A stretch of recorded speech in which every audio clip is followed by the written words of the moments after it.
I'm physically leaning on my Instant Pot right now, but I also lean on my Instant Pot to make so many dinners throughout the week. It really does save a lot of time. But I've noticed over the years of my Instant Pot's trusty service that it has started to stink and it gets dirty and it's gross. And I've seen in the comments and I've been asked before how to properly clean an Instant Pot. So I've done it in the past, but I figured, you know what? We gotta make this public knowledge. So in this video, I'm gonna show you the definitive, the right way to properly clean your Instant Pot. Not only on a regular basis, but we're gonna deep clean it back to perfection as well. And just a quick reminder, if you haven't done so already, to subscribe to the Clean My Space channel. We also wanna say a special thanks to Squarespace for sponsoring this video. Make sure that you stick around until the end of the video for a little story and a special offer. I was very grateful that we shot this video actually, because I had to cook something for dinner. So I ended up making this little pot roast with carrots that Riley absolutely loved. So once you plate your meal and everything is out of the Instant Pot, you sit down, you enjoy, and this is a great time for you to pre-soak if it's really grotty. If not, once you're done eating, you can just give it a quick rinse, fill it with some water, and sprinkle in some baking soda. Then here I'm using a dish wand with dish soap and a spongy bottom. I actually find this to be the easiest way to clean it instead of a sponge that you would use by hand. I don't know, it kind of gives you some extra leverage here, especially because it's deep. You want to clean the interior as well as the exterior, and you can even clean the little rack the same way if you happen to use it for your recipe. Now both of these can go in the dishwasher, but hand washing them is pretty quick and efficient, and you can yield pretty great results either way. Make sure that you towel dry everything before you put it back into your small appliance, just good habits. Now for the exterior and the interior part of the Instant Pot where everything is sitting, you're going to take a soapy microfiber cloth and just give the exterior a quick wipe down. This will take care of any greasy fingerprints or any splatters. I'm also lightly wiping the instrument panel as well. Now I'll use the same cloth to clean the interior very quickly, and then this blue cloth here I've just rinsed in cool water and I'm wiping it down to remove all soapy residue.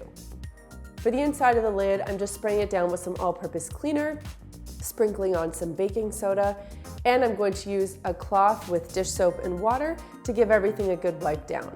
Removing this silicone ring is really important. This thing needs to be cleaned on the regular or else it gets really smelly.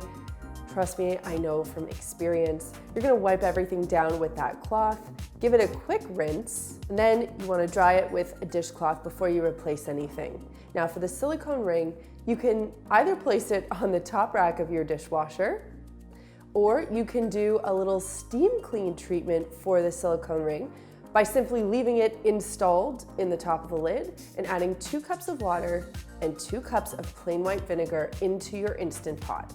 Now some people even add a lemon rind because they're fancy, but I'm just doing it this way and it works pretty well. You'll put the Instant Pot lid back on, see I've got the ring in, and then you'll steam for 2 minutes. Now for a deep clean, you really want to clean the exterior and all of the little nooks and crannies, as well as some of the extra components as well. This condensation cup I'm spraying with soapy water, and I'm using a cleaning toothbrush to get in the area between the lid where the locking mechanism fits in and the inner part of the bowl. This was particularly grimy for me, so the cleaning toothbrush really came in handy. I'm also cleaning the exterior of the instrument panel with the cleaning toothbrush. I found some buildup there. Now I'll take that microfiber cloth, I'm just rinsing it in cool water, and I'm wedging it into that locking mechanism area so that I can really get rid of any of that extra liquid and grime that's stuck in there. Then once I'm done wiping it up, I'll give it a quick polish. Now I'm going to pop off the quick release valve and also this valve shield. They can either screw off or pop off depending on what kind of model you have. Both of them I'm just cleaning with all-purpose cleaner, and even the condensation cup's getting a little spritz of that. It's really important to keep this lid area clean because it can prevent your Instant Pot from doing its job. It can also get really smelly over time. So you really want to make sure you're taking good care of it. Again, just using your cleaning toothbrush to give everything a nice, detailed, deep clean.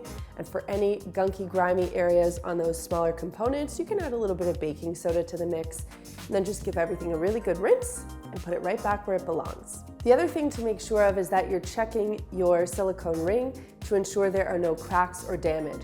If there are, you need to get a replacement, otherwise your Instant Pot won't seal and it won't cook properly. Now I'm just giving the exterior lid a final rinse, and I should be just about done. If you notice that you have any remaining spots on your Instant Pot, you can dip your cloth in some white vinegar and give it a quick wipe down to make it nice and shiny. My first foray into using the Instant Pot, I got it as a gift and I was a little intimidated to use it, so I waited about 7 months to use it. I got it for Christmas. I used it the first time in July when I had my cousins over for a party, and I wasn't sure what to make for them. There were a lot of mouths to feed, so I decided I would do like a Mexican theme. So I wanted to make like a big cut of meat and do shredded beef and then different taco fillings. So that's exactly what I did, but this time I said, you know what? I got up the courage, I did a whole bunch of reading, I figured out how to use it, and I made the beef in the pressure cooker. My cousins were going nuts for it. So it was a hit, and after that moment, I had my confidence and I became an Instant Pot lover. And just the way Instant Pot makes it easy to make meals, Squarespace makes it easy to create beautiful websites. With Squarespace, you can create a website or an online store with award-winning templates and receive 24/7 customer support. Squarespace gives people a powerful and beautiful online platform to create your website. Simply go to squarespace.com/cleanmyspace and get a free trial and 10% off your first purchase. When I first got my Instant Pot, I was kind of intimidated by it, I think, to say the least, because it's this new way of cooking, and cooking with pressure can be scary. But once I figured out how to do it, I really incorporated it into my regular cooking routine. And now that we all know how to clean it, I feel like we're all gonna use it so much more. That brings me to this week's comment question, which is, what is your favorite thing to make in the Instant Pot? Tell me, because I only have so much time to spend on Pinterest, and I've spent quite a bit of time there already looking for great recipes, but I'd love to know, what are the winners for you guys?